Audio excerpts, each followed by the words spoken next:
살아간다는 것을 여러분 생각하고 계십니까? 왜냐하면 아버지 집에 이미 와 있어요. 우리는. 하지만 여전히 그 집을 향해 우리는 나아가고 있어요. 또 죄의 권세로부터 자유를 얻었지만 우리는 또 매일매일 뭐와 싸우면서 살아가요? 죄와 싸우면서 살아가요. 예수 그리스도를 믿음으로써 우리는 영생을 얻었지만 여전히 새롭고 영원한 세상을 바라보면서 또 사모하면서 살아갑니다. 또한 예수 그리스도를 통하여서 이미 우리는 하나님을 알고 있지만 지금도 여전히 우리는 누구를 알기 위해 노력해요? 하나님을 알기 위해서 노력합니다. 하나님의 나라를 구원받은 사건을 통해서 이미 맛봤지만은 그러나 앞으로 다가올 그 하나님의 나라의 영광이 얼마나 크고 놀라운지 우리는 짐작조차 할 수 없습니다. 그래서 지금은 이루었지만 아직 완성되지 않은 그 무엇을 향한 이 영적 긴장감은 이 땅을 살아가야 하는 그리스도인이 반드시 짊어져야 할 과제이기도 합니다. 여러분은 지난주에도 이와 같은 긴장감 속에서 치열한 영적 전투를 벌이신 위대한 그리스도의 군사들이라는 것을 기억하시기 바랍니다. 때로는 그 길이 올바른 길이 아님을 알면서도 마음이 이끄는 대로 살고 싶을 때도 있었을 것이고, 그러나 내 마음의 다른 한쪽에서 그러면 안 된다라고 외치는 성령의 탄식 소리 때문에 이러지도 저러지도 못한 채 응거주춤한 모습으로 서 있을 때도 있었을 것입니다. 딱 한 번만 눈을 감으면 생각지 못한 이익이 내게 오겠지만 그 마음에서 울리는 주님의 말씀이 내 손과 발을 딱 붙잡아 주셔서 나로 하여금 죄에 빠지지 않고 선한 길로 걸어가게도 만들었을 것입니다. 그렇게 치열한 영적 전쟁을 치렀지만 막상 지난주를 한 주를 돌아보면 아무것도 이루지 못한 채 한 주를 보내는 것 같아서 주님 앞에 나올 때는 또 무거운 마음을 갖고 있습니다. 하지만 여러분, 하나님은 그처럼 상처뿐이고 땀내나는 여러분의 그 삶을 거룩한 삶의 제물로 기뻐 받으신다는 것을 꼭 기억하시기 바랍니다. 로마서 10장 1절로 2절에 그 말씀이 기록되어 있습니다. 시작. 그러므로 형제들아, 내가 하나님의 모든 자비하심으로 너희를 권하노니 너희 몸을 하나님이 기뻐하시는 거룩한 산 제물로 드리라. 이는 너희가 드릴 영적 예배니라. 너희는 이 세대를 본받지 말고 오직 마음을 새롭게 함으로 변화를 받아 하나님의 선하시고 기뻐하시고 온전하신 뜻이 무엇이든지 분별하도록 하라. 아멘. 그렇게 살아온 여러분의 삶이 비록 아무것도 자랑할 것이 없어 보이지만 바로 그것이 여러분이 세상 가운데서 무릎을 꿇지 않고 믿음을 지킨 증거라는 것입니다. 여러분, 하나님이 기뻐 받으시는 제물은 그 옛날 구약시대에 성전에 바친 제물처럼 점도 없고 흠도 없는 양이나 염소가 아닙니다. 방금 읽었던 로마서 12장 1절로 2절 말씀처럼 하나님이 기뻐 받으시는 참된 제물은 비록 그 삶이 죄와 탐욕으로 얼룩져 있을지라도 끝까지 주님을 의지하며 몸부림쳐온 여러분의 치열한 전투적인 삶입니다. 왜냐하면 그렇게 살아온 여러분의 삶 위에 예수 그리스도의 보혈의 흔적이 깃들여 있기 때문입니다. 여러분의 삶 그 자체로는 어떤 거룩함도 없는 부끄러움 뿐이지만 그러나 그 삶을 예수님께서 붙들어주고 계시고 또 성령님께서 함께 하셨기에 하나님은 이 예배의 자리에 나온 여러분들을 거룩하고 순결한 성도로 인정해 주신다는 것입니다. 그래서 이 놀라운 진리를 깨닫는 성도는 그 하나님께 온 마음을 다해 감사와 찬양을 올려드릴 수 있습니다. 우리 그렇게 우리를 거룩한 성도로 불러주신 하나님께 감사와 영광을 받습니다.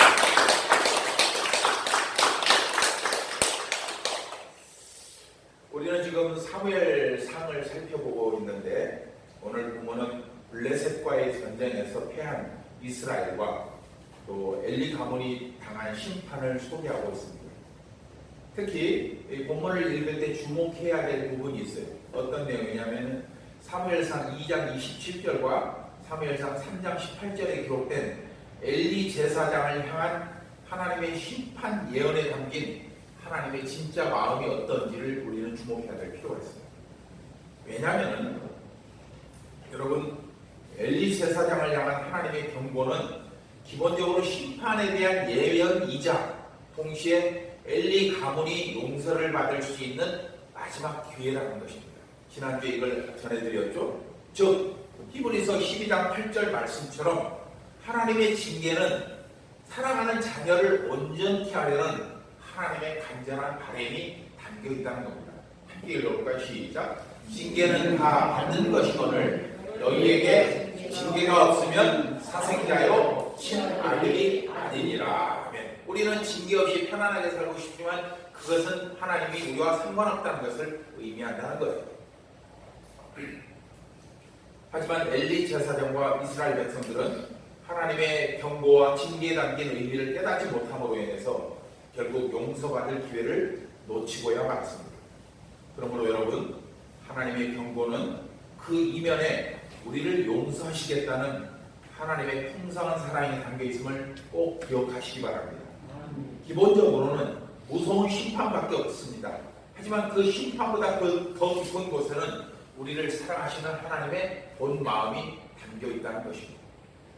만일 여러분, 하나님이 우리가 지은 죄에 합당한 벌을 내리기로 아예 작정하셨다면 여러분, 왜 하나님이 굳이 선지자를 통해서 경고를 할 필요가 있을까요? 그냥 바로 심판해버리면 됩니다. 그러나 하나님은 우리가 그처럼 무수한 죄를 짓고도 또 심지어 당신을 대적하기까지 했어도 마지막 순간까지 인내하시면서 심판을 유보하셨습니다. 그럼에도 불구하고 회개하지 않는 우리를 위해 심지어 하나님은 독생자 예수 그리스도까지 아낌없이 속죄 제물로 내어주셨습니다. 누구를 위한 속죄 제물입니까? 바로 우리 죄를 사하기 위한 속죄 제물입니다. 이 사실로 볼 때 하나님은 당신이 가진 모든 것을 포기하고서라도 반드시 우리를 구원하시려는 마음을 갖고 계신 것이 분명합니다. 이에 바울은 그 하나님의 마음을 로마서 10장 4절에서 이렇게 표현합니다. 시작. 그리스도는 모든 믿는 자에게 의를 이루기 위하여 율법의 아침이 되시니라. 아멘입니다. 여러분, 이 말씀은 예수님이 율법의 완성자라는 의미도 있습니다. 그러나 또 다른 의미가 있어요. 우리가 구원받을 수 있는 무슨 기회? 마지막 기회가 바로 예수 그리스도라는 것입니다. 즉 예수님의 십자가는 한편으로는 우리를 향한 하나님의 무한한 사랑을 의미하지만 그것을 역으로 생각해보면 예수님의 십자가는 이제 더 이상 하나님의 오래 참으심을 늦출 어떤 수단도 명분도 남아있지 않다는 것을 보여준다는 거예요. 그래서 요한복음 3장 17절로 18절을 보면은 우리가 예수님을 믿지 않는 그 자체가 이미 심판을 받은 것이라고 말씀하고 있습니다. 함께 있습니다. 시작. 하나님이 그 아들을 세상에 보내신 것은 세상을 심판하려 하심이 아니요 그로 말미암아 세상이 구원을 받게 하려 하심이라. 그를 믿는 자는 심판을 받지 아니하는 것이요 믿지 아니하는 자는 하나님의 독생자의 이름을 믿지 아니하므로 벌써 심판을 받은 것이니라. 아멘. 즉 예수님을 이 땅에 보내신 것이 세상을 구원하기 위함이기 때문에 그 예수를 믿지 않는 사람은 이미 뭘 받았다는 거예요? 심판을 받았다는 거죠. 그래서 여러분, 이 말씀을 깊이 좀 더 묵상을 해보면은 심판에는 두 가지가 있습니다. 뭐예요? 살아있을 때 받는 심판이에요. 또 죽은 후에 받는 심판인데 놀랍게도 이 두 개의 심판은 연결되어 있다. 여러분, 살아있을 때 예수님을 영접하지 않은 사람은 무엇으로도 그 삶의 정당성을 얻을 수가 없습니다. 왜냐하면 그가 예수님을 따르지 않고 자기 소견에 옳은 대로 행하기 때문입니다. 그러므로 살아있을 때 구원받지 못한 사람에게는 첫 번째 심판이 있고 그 심판에 의해서 두 번째 심판이 기다리고 있음을 기억해야 됩니다. 물론 첫 번째 심판을 벗어날 수는 있겠죠. 뭘로? 예수 그리스도를 믿음으로써. 죽은 사람에게는 예수 그리스도를 영접할 기회가 없습니다. 또 자신의 죄를 회개할 기회는 더더욱 없습니다. 오직 영원한 심판만 기다리고 있는 것입니다. 따라서 사무엘 2장과 3장에 나타난 심판 예언은 단순히 엘리 제사장의 과문과 이스라엘을 향한 심판으로만 볼 게 아니라 하나님께 불순종한 모든 사람들을 향한 심판 예언으로 보는 것이 더 합당할 것입니다. 하지만 여러분, 이미 그 신령이 죄로 뒤덮여버린 이스라엘은 선지자들의 호소를 외면해버렸습니다. 백성들은 물론 엘리 제사장까지도 눈이 어두워져 버린 것이죠. 저는 오늘 설교를 준비하면서 그 제목을 뭐라고 썼죠? 실패가 반복될 때라고 정했습니다. 여러 가지 제목들이 있었는데 시대의 전환이라는 게 첫 번째 제목이었는데 실패가 반복될 때가 오늘 말씀에 더 적절하겠다 싶어서 그렇게 정했습니다. 왜일까요?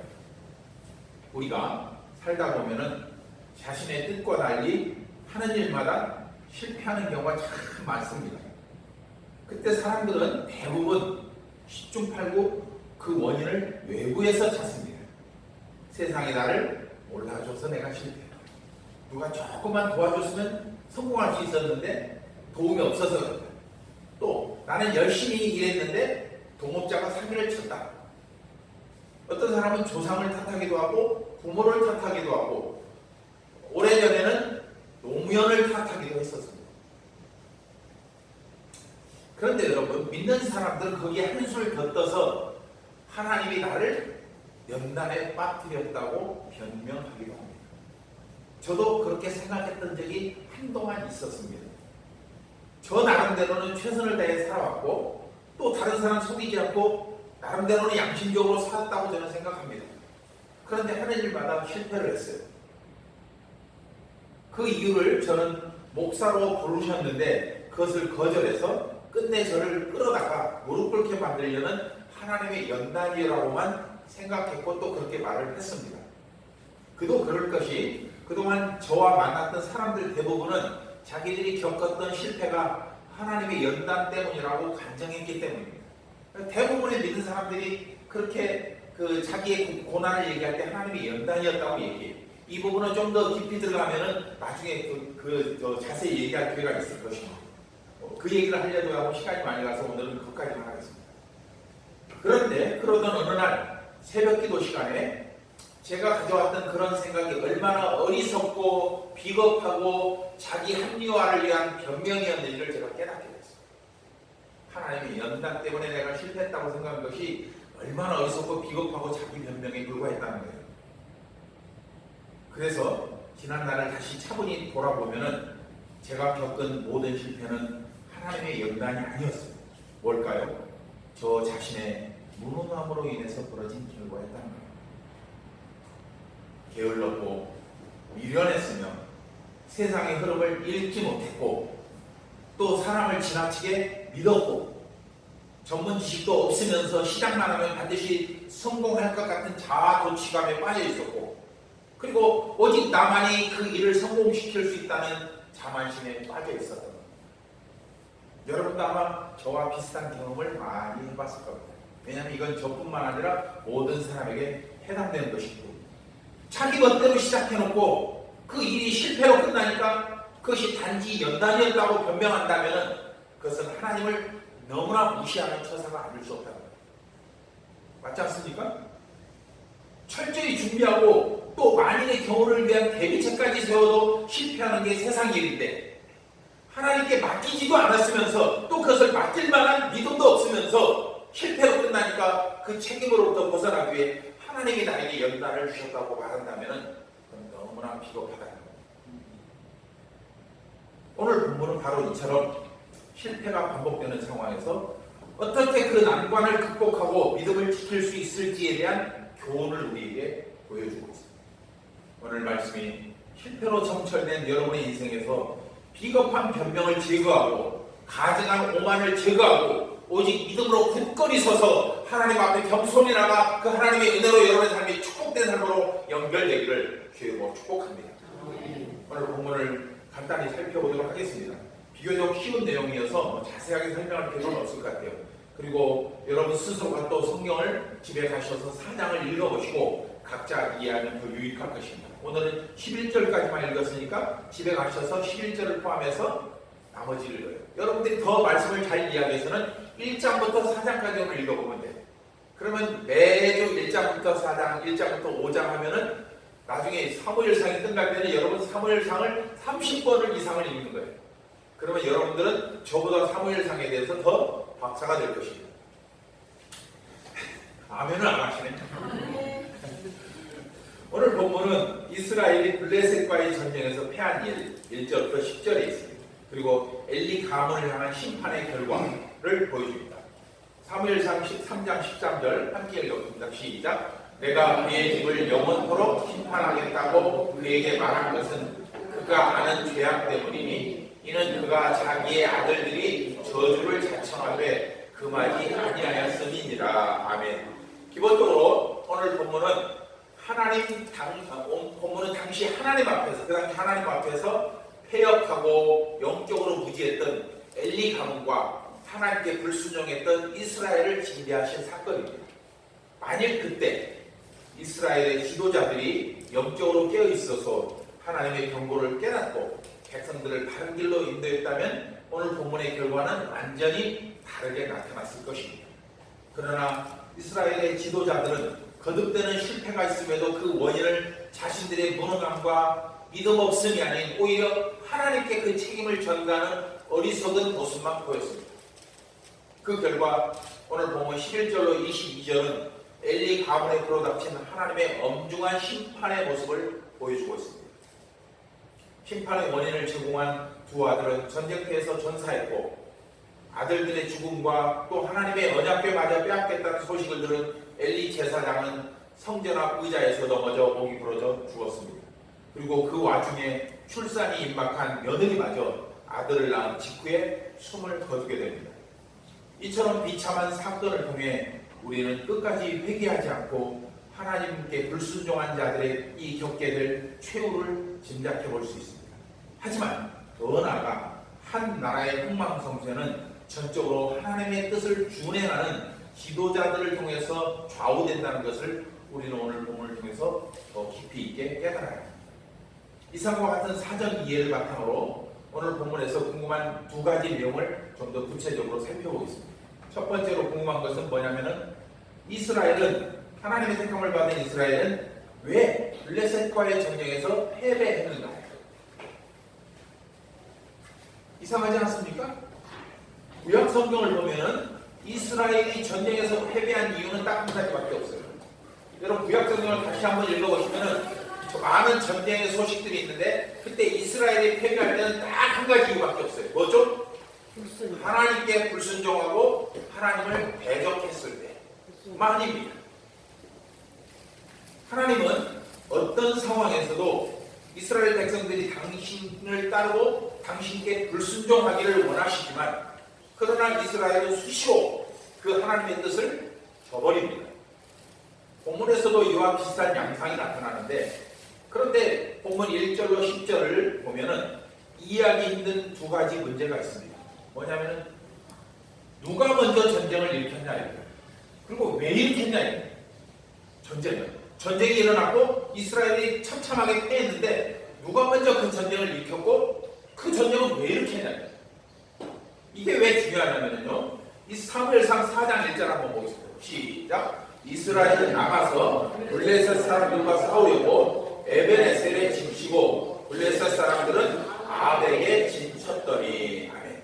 이 1절 말씀을 보면은 이 전쟁을 시작한 당사자는 누군 것 같아요? 이스라엘이었다는 거예요. 블레셋이 쳐들어온 게 아니고 이스라엘이 나가서 싸움을 했다는 거예요. 그런데 이스라엘이 왜 전쟁을 시작했는지 그 원인을 알 수 없어요. 왜냐? 그렇다고 영토를 확장하거나 식민지를 만들 명분도 없었어요. 왜냐하면 이스라엘은 하나님께서 허락하신 가나안 지경에서만 거하도록 되어 있기 때문에 또 구약 성경에 기록된 모든 전쟁은 하나님이 명하신 전쟁 이외에 이스라엘이 스스로 일으킨 전쟁은 한 번도 없었어요. 즉 하나님이 허락하신 전쟁만 치렀다는 거예요. 전쟁을 하러 나갈 때도 그렇습니다. 이스라엘은 반드시 하나님 앞에 하나님이 전쟁을 나가야 할까요? 말아야 할까요? 나가면 이기겠습니까? 지겠습니까? 묻고 난 다음에 시작했어요. 그런데 본문에는 그런 기록 자체가 한 개도 없는 거예요. 즉 이스라엘은 블레셋과 전쟁을 치러야 할 어떤 명분도 없었고, 또한 이스라엘은 블레셋과 싸워 이길 무기조차도 없어요. 이건 역사적으로 증명된 건데 뭔 말이냐면은 그 당시에 블레셋 족속은 이게 지금으로부터 약 한 3,000년 전의 사건인데, 그 3,000년 전에 블레셋 족속은 어떤 무기를 가지고 있었냐면 철기 무기를 가지고 있었어요. 그리고 이스라엘 족속들은 청동기 시대를 살고 있었어요. 여러분, 청동기 무기와 철기 무기와 싸워서 누가 이기겠습니까? 비교조차 할 수 없죠. 더군다나 이스라엘은 전쟁을 목적으로 세워진 민족이 아니었기 때문에 그들에게는 무기가 없었어요. 그래서 사무엘상 사무엘하를 쭉 보면은 무기가 본격적으로 생산되기 이전에 이스라엘 백성들이 전쟁을 나갈 때 뭘 가지고 나갔냐? 꽃괭이, 괭이, 사, 시계, 짜로 이런 걸 가지고 나갔어요. 그리고 전쟁을 나가요. 근데 그쪽은 무슨 무기를 갖고 있어요? 철기로 된 칼과 창을 갖고 있다는 거예요. 그러니까 전쟁 자체가 비교가 안 되는 거예요. 설상가상 이스라엘은 그처럼 명분 없는 전쟁을 시작하면서 하나님께 묻지도 않았어요. 창과 칼로 전쟁을 이기는 게 아니고 뭘로 이기는 거예요? 하나님의 능력으로 이기는데, 그들이 무기가 없어도 능히 이길 수 있는 방법은 하나님을 의지하는 것 하나밖에 없었는데 그들은 그것조차도 하지 않았어요. 즉 오래전 아이성 전투에서 처절하게 졌던 그것과 사사시대의 교훈마저 그들은 다 망각했던 것입니다. 그 결과 어떤 명분도 목적도 없는 전쟁을 시작한 첫 번째 전투에서 이스라엘은 4,000명이나 되는 군사를 잃고 말았습니다.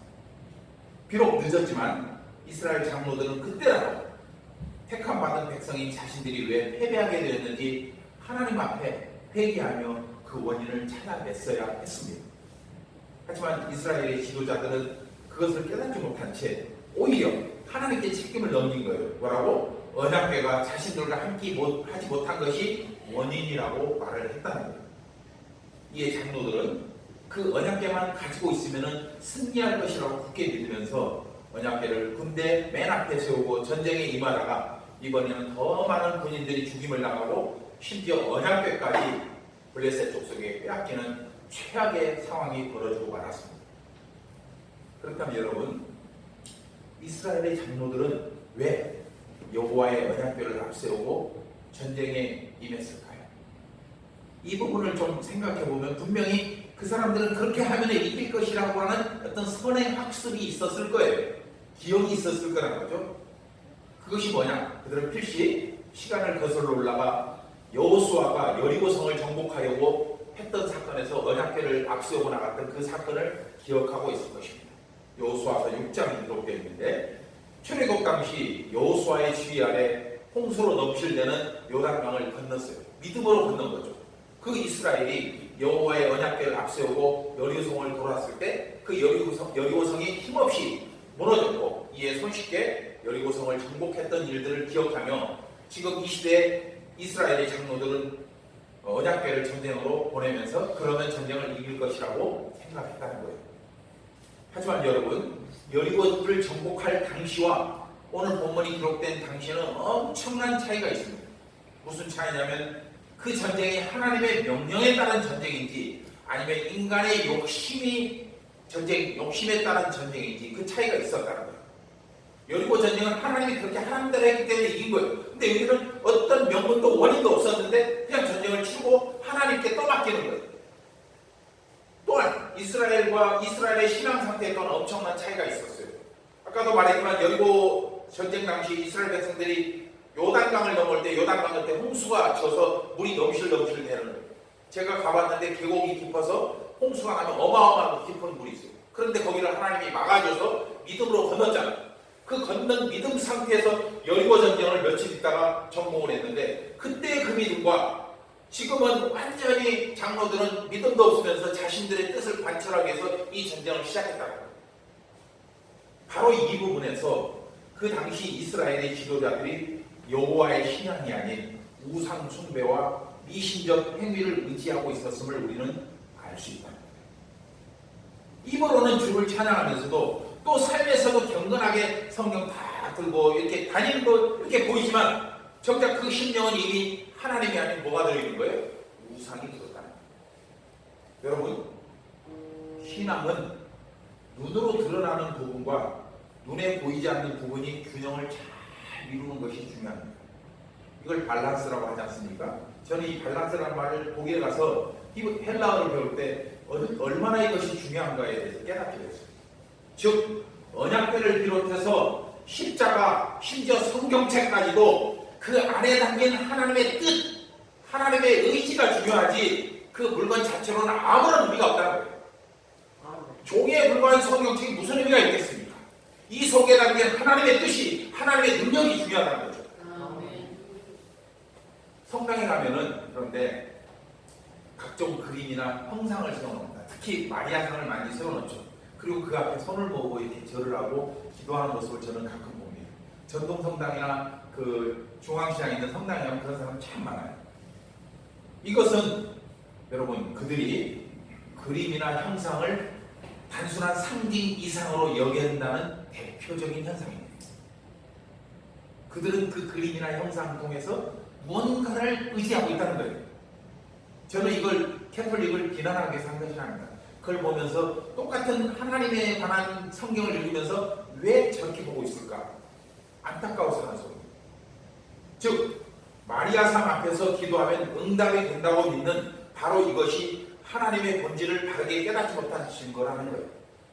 그런데 그 당시 이스라엘 백성들이 그렇게 했다는 거예요. 여러분도 그럴 수 있다는 거예요.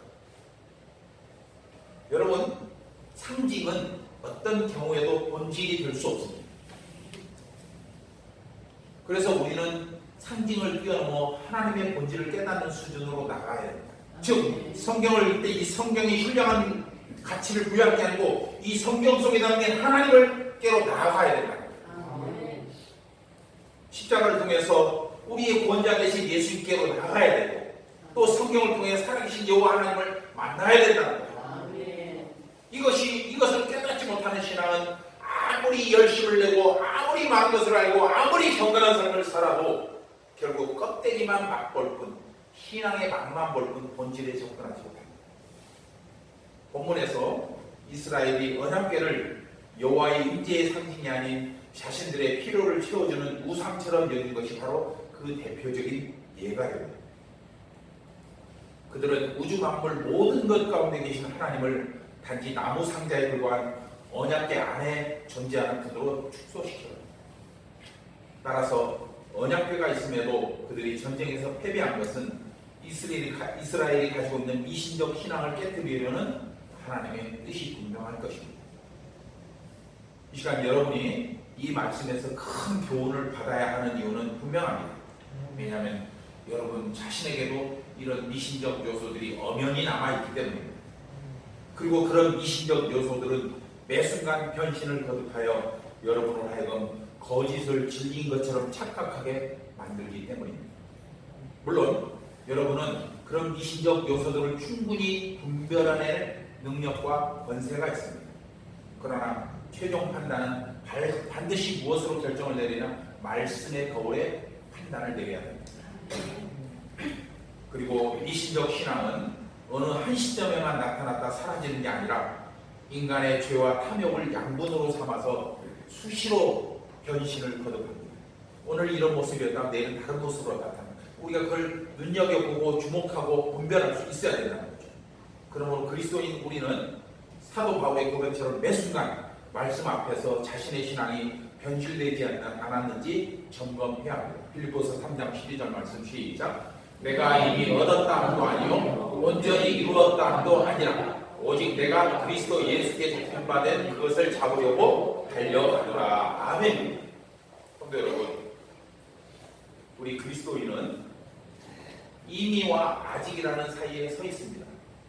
서두에서도 말씀드린 것처럼 이미 아버지 집에 와 있지만 여전히 그 집을 향해 나아가고 있고 죄의 권세로부터 해방되었지만 그럼에도 매일 우리는 죄와 싸우고 있습니다. 또 믿음으로 구원을 얻었지만 여전히 우리는 영원한 하나님 나라를 바라보면서 걸어가고 있습니다. 이러한 영적 긴장 상태가 그리스도인으로 살아가고 있는 여러분을 피곤하게 만들 때도 많습니다. 하고 싶은 것은 하면 안 되고 하고 싶지 않은 것은 해야 되는 이런 긴장 상태가 있는 거예요. 여러분 그런 거 못 느낍니까? 내가 하고 싶은데 성경에서 하지 마 그럼 안 해야 돼요. 근데 하기 싫은데 해야 돼요. 마음은 그렇지 않은데 성경이 그렇게 말씀하시니까 마음에서 거부감이 일어나도 해야 된다. 그걸 영적 긴장 상태라고 할 수 있습니다. 그러나 여러분 이 긴장감이 여러분의 신앙을 건강하고 능력 있는 그리스도인으로 만들어간다는 것을 기억하며 오늘도 여러분 주님 앞에서 열심을 다하여 믿음의 경주를 달려가시기를 주의 이름으로 축복합니다. 두 번째로 그렇다면 엘리 가문은 왜 엘리 가문이 받은 심판은 무슨 의미인가요?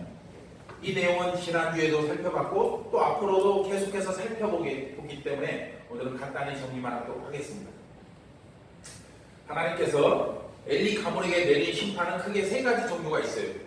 오늘 읽었던 내용 말고 12절부터 이어지는 내용인데 거기에 무엇이냐면 첫 번째로 뭐가 있죠? 두 아들이 전쟁터에 나가서 죽었어요. 11절에 기록되어 있잖아요. 그 다음에 그 소식을 들은 누가 죽었어요? 아버지인 엘리 제사장이 죽었어요. 그리고 세 번째로는 또 뭐가 있어요? 그 소식을 들은 엘리 제사장의 며느리가 아들을 낳다가 죽었어요. 세 가지 징계가 임했었어요. 그런데 여러분 오늘 본문을 다시 한번 보면은 우리가 미처 생각하지 못한 한 가지 심판이 또 있어요. 그게 뭐냐면 바로 언약궤를 블레셋 족속에게 빼앗긴 거예요. 이게 심판이었다는 거예요. 그것이 어떻게 엘리 가문에게 내린 심판일까요? 여러분 엘리는 제사장 가문이에요. 그렇죠? 제사장 가문이고 또 제사장 가문은 뭘 해야 돼요? 성전을 지키고 제사를 주관해야 되는 신분들이에요. 그런데 그들이 언약궤를 빼앗겼다는 거예요. 그래서 오늘 본문 4절을 보면은 언약궤를 전쟁터로 옮기는데 주도적인 역할을 하는 사람이 다름 아닌 엘리의 두 아들인 홈리와 비느하스임을 알 수 있습니다. 4장 4절 함께 있습니다. 시작. 이에 백성이 실로의 사람을 보내어 그룹 사이에 계신 만군의 여호와의 언약궤를 거기서 가져왔고 엘리의 두 아들 홈리와 비느하스는 하나님의 언약궤와 함께 거기에 있었더라. 아멘. 그리고 얼마 후에 언약궤는 블레셋에게 빼앗겼습니다. 즉 두 아들이 언약궤를 옮기고 곧바로 언약궤를 빼앗긴 것은 뭘 의미하느냐? 엘리 가문에 주어졌던 제사장 직분이 끝났다는 것을 의미합니다. 물론 여호와의 언약궤는 본질은 아니에요. 그러나 이스라엘의 신앙의 중심 역할을 하는 상징적인 그거는 분명한데 그것을 엘리 가문이 관리하고 있었던 거였어요. 그래서 그 언약궤를 블레셋에게 빼앗긴 것은 더 이상 엘리 가문이 그 제사장 직분을 수행할 자격이 없다는 것을 의미합니다.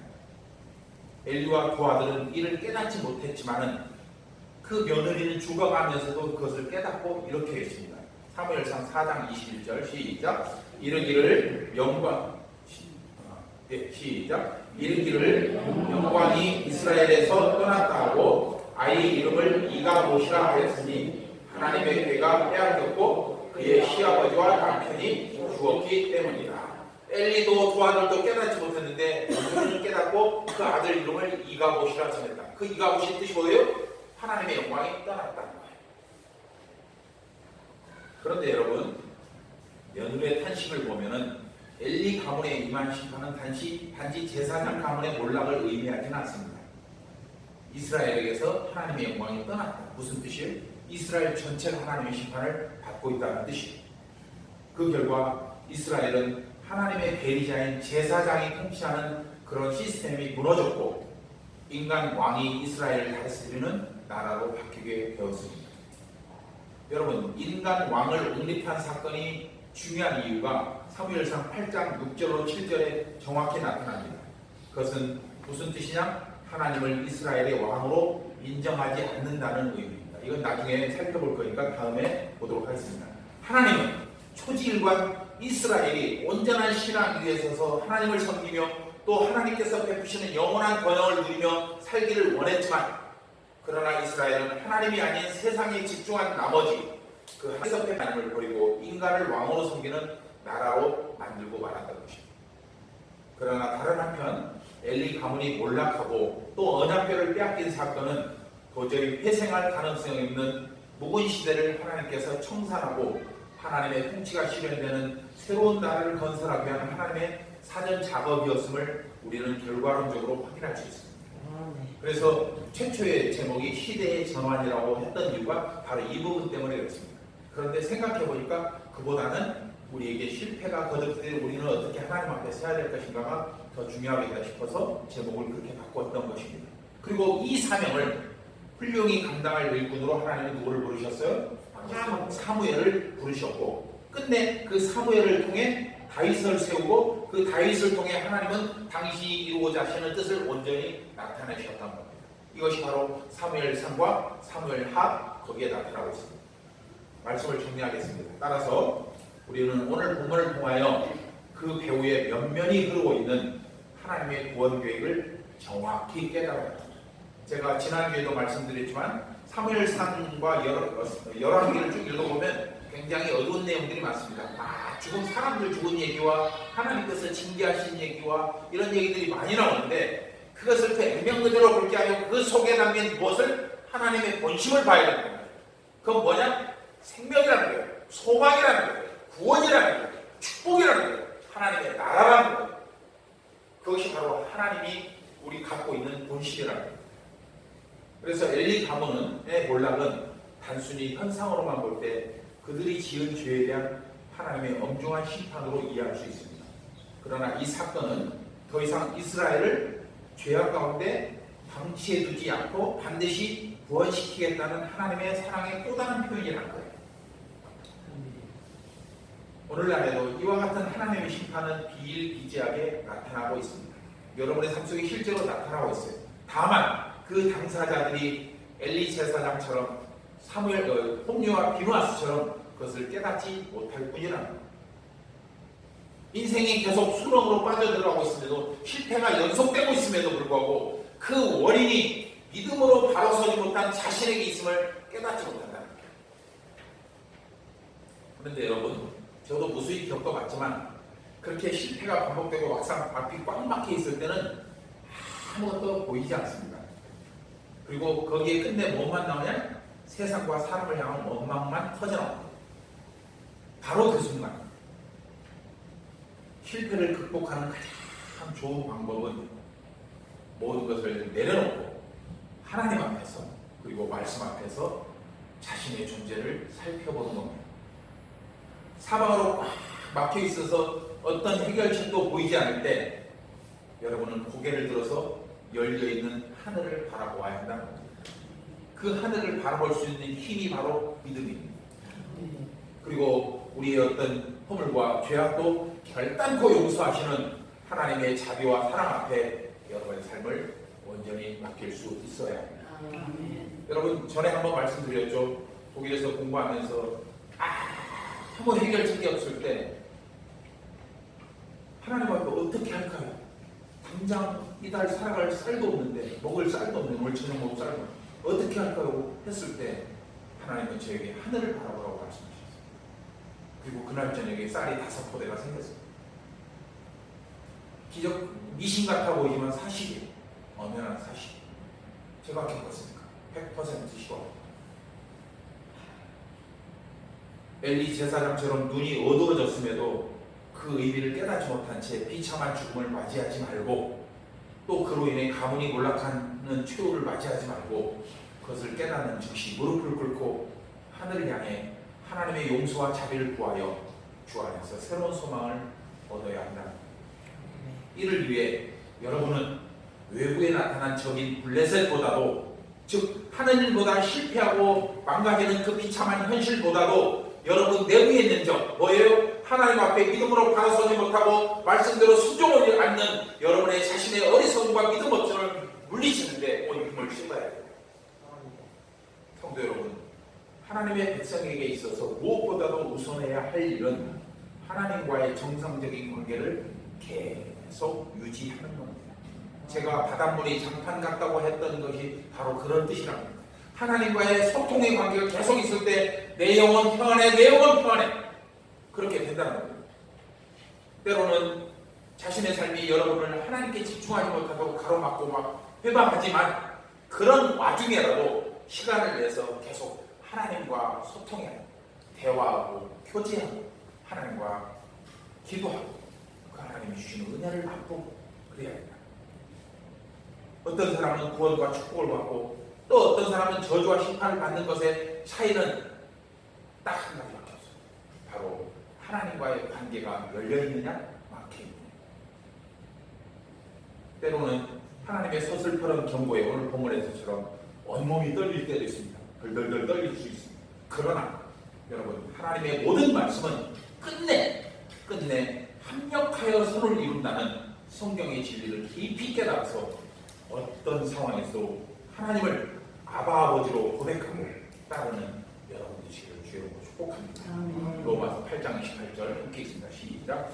우리가 알거니와 하나님을 사랑하는 자 곧 그의 뜻대로 부르심을 입은 자들에게는 모든 것이 합력하여 선을 이루느니라. 이번 한 주도 살아갈 때 이 같은 주님의 사랑 안에서 세상이 줄 수 없는 참된 자유와 기쁨과 평안을 누리는 그래서 반드시 승리하는 여러분 되시기를 주의 이름으로 축복합니다. 기도하겠습니다. 거룩하신 아버지 하나님, 오늘도 우리의 모든 삶을 주관하셔서 말씀 안에서 참된 평안과 안식을 누리게 하시려고 주님을 예배하는 복된 자리로 인도하심을 감사드립니다. 또한 갈수록 악해져가는 세상 속에서 부름받고 보냄받은 자답게 살게 하시려고 빛과 생명이신 복음으로 우리를 무장시켜 주심을 감사드립니다. 성경에 기록된 모든 사건들을 통하여 하나님의 선하신 마음을 깨닫게 하시고 더욱 힘써 주의 나라와 영광을 위해 헌신할 수 있도록 우리에게 더욱 풍성한 은혜로 채워 주시옵소서. 또한 자신이 걸어가는 길이 심판에 이르는 길인 줄도 알지 못하는 세상 사람들에게 놀라운 하나님의 나라를 전할 수 있도록 성령께서 우리와 동행하여 주시옵소서. 하지만 하나님, 믿음이 있는 우리 또한 세상의 유혹과 현실 앞에서 휴시로 넘어지고 낙심할 때가 참 많이 있습니다. 마음으로는 그렇지 않지만 어쩔 수 없는 육신의 한계로 인해 때로는 자신을 속이고 심지어 주님을 속일 때도 참 많이 있었습니다. 그러나 그처럼 반복되는 실패 앞에서 오늘 말씀이 위로와 용기가 되게 하여 주시옵소서. 이 말씀을 붙잡고 수롱에서 굳세게 일어나는 설린의 모든 성도들이 되게 하여 주시옵소서. 또한 어떤 상황에서도 우리를 실어버리지 아니하시는 하나님의 약속을 붙잡고 이 어려운 시간들을 이겨나가게 하여 주시옵소서. 특별히 우리 설린에 속한 모든 성도들을 기억하시되 태중의 아이에서부터 유치부, 유년부, 그리고 소년부, 청년부, 장년과 노년에 이르기까지 한마음 한뜻이 되어 주님이 기뻐하시는 사랑과 감사와 기쁨이 넘치는 아름다운 공동체를 만들어가게 하여 주시옵소서. 이를 위해서 저들의 삶을 붙들어 주시고 인도하여 주시고 축복하여 주시고 형통케 하여 주시며 어디서나 주님을 높여드릴 수 있는 아름다운 입술들 되게 하여 주시옵소서. 세상적인 잣대로 판단하지 않게 하시고 우리에게 향하신 주님의 뜻을 깨달아 작은 일에 더욱 충성함으로 착하고 충성된 종이라고 칭찬받는 모든 성도들 되게 하여 주시옵소서. 이를 위해 더 큰 믿음을 허락하시고 더 큰 능력을 허락하시며 저들의 삶이 주님 주신 축복으로 넘치게 하여 주시옵소서. 이번 한 주도 그렇게 주님과 동행하게 하시고 모든 영광 하나님께 돌리는 우리 모두가 되게 하여 주시옵소서. 감사드리고 예수님의 이름으로 기도드리옵나이다. 아멘.